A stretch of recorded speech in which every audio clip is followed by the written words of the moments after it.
Galing na natin 'to. Natali niya yung sa likod, hindi pa natin natali mo siya sa likod na saan natin yan. And then tuloy pa rin yun, hindi pa natin sa tabi.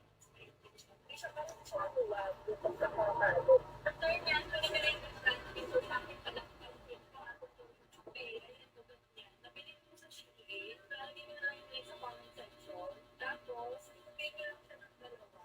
Para pag-iing na pa yung tsura mo. And then, tatalo ko na siya.